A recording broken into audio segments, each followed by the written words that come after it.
Good day everyone. So today I will be presenting about the training needs analysis or TNA in food and beverage service and C3. So this training needs analysis based on the standard set by the TESDA. Let's begin to our introduction. Food and Beverage Service (NC3) focuses on the developing the skill and the competence needed and providing quality service in the hospitality industry. So, conducting a training needs analysis or TNA helps identify learning strengths, weakness, and training requirements to ensure they are work ready to meet industry standard. So, this introduction po is about food and beverage service NC3. So, and it's important in the hospitality industry. It explained that his qualification focuses on the developing the skill and the competences needed to deliver quality service. So, the food and beverage service po NC3 is a specialized qualification under the TESDA that focuses on the advanced skill and the hospitality and food service industry. So it also mentioned that food and beverage service NC3 is a specialized TESDA qualification that training student in advanced skill for the hospitality and food service management. So the program aimed to equip learning with the right knowledge and ability to provide excellent customer service in place like formal dining to restaurant, hotel, and other hospitality settings. Respondent profile. So this survey involved 10 students from BTBT at FSM3B. So this slide explained the backgrounds of the respondent in the survey. A total of 10 students from BTBT Ad 3B participated, made up of 8 girls and 2 boys. 8 is 80% and 2 is the 20% rather. Their academic performance show that most of them well did in mathematics with an average grade of 90 to 94, while in English they had a lower average of 88 to 84. This means they perform better in math compared to English. So, in terms of cultural and language background, all of them are Filipino and can understand English. For their educational attainment, they are all of the college level. And also for regarding their health condition, some students mention having normal condition, while other reported minor issues such as allergies. So for the TM certificate, no one responded to having one.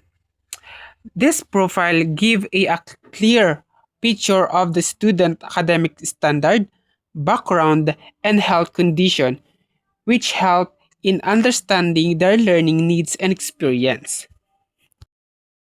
And the next one, this slide show the respondent profile in terms of their learning style and the other needs. So for learning style, most of the students are visual learning. We got a 9, meaning they learn best through picture, diagram, or seeing information. There are also 2 student kinesthetic learning who prepare hands-on activity, and 3 auditory learnings who learn better through listening. In addition, some students identified as activists, which is one student are answer. Reflector, 5 student, and curious, 5 student are answer, which show that they have different way of processing and applying knowledge. Next is the other needs. So the 10 respondent, we have a 5 answer about the financially challenged and for the working student is 0. So this means that the respondents mostly have no extra difficulties that might affect their learning. So overall, the data show that the class made up or different types of learning, but the majority prefer visual learning, which can guide teachers and planning more effective learnings and training activities. We come now to survey result. So as you can see, so this slide showed the result of the survey from BTBT and FSM 3B about the basic, common, and core competencies. So among the 10 students for the basic competences, most of the students answer yes, which means they believe they already have the basic skill needed, while some students answer no. So, showing that they still need improvement. So, kaya nila sinagot yung no, may kailangan pa ata silang i-improvement. Kumbaga, hindi pa sila na kailangan pa nilang um, i-improve yung sarili nila about sa food and beverage service. So, the same goes for the common competencies and core competencies. Some students feel confidence that they can already perform this skill, while other admitted they are not yet fully competent. So overall, the result tell us that while the majority of the students are prepared and ready in terms of competencies, there are still a few who need additional training and support.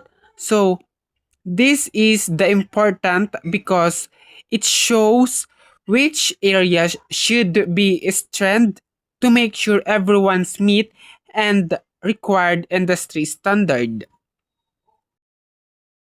Let's come now to the analysis. So the training needs assessment or TNA that I conducted with BTBT and FSM3B student provided insight into their previous industry skill such as food and beverage service NC3 as well as their academic background. So the result of my survey related to the student still have some areas that need to be improved in this training, and also the skill gap that need to be addressed through target training. So, in the analysis of the survey result, it showed that not all students have the same level of competencies. So, for the basic competencies, most answered yes, meaning they already have the needed skill, but a few answered no, which show that still need improvement. So, the same situation, it's seen in the common competencies and core competencies. So this means that while the majority of the students are prepared, some still lack of confidence or skill in certain areas. So as a student, I can say that this analysis help identify what we need to improve on. So teachers can training program can focus on to develop those weak points. So this way, all of us can be ready to meet standard required in the food and beverage service industry. So, as a student, I can say that this analysis help identify what we need to improve on. So this way, all of us can be ready to meet the standard required in the food and beverage service industry. Conclusion and recommendation. Based on my training needs analysis or TNA survey for food and beverage service NC3, it is clear that while students process basic knowledge and skill that are essential to the industry, these are also foundational skill and applying their knowledge in the workplace. According to the survey, there are still students who need to improve their knowledge and skill during the training. So, as a student, I can say that taking up for food and beverage service NC3 help us gain the skill and knowledge needed in the hospitality industry. It prepare us to give quality service to the customer and train us to meet industry standard. I recommend that we as a student should have more hands-on training and practice to strengthen our weak areas. Teacher and training can also provide more activities that focus on the real life situation in hotel and restaurant to build our confidence. And lastly, we should all continue to study, practice, and work as a team so that all of us can achieve the standard required in the food and beverage service in C3. So this is my photo documentation. Student actively participating in the TNA survey for food and beverage service NC3. This is the end of my discussion. Thank you for the listening and God bless everyone. Thank you.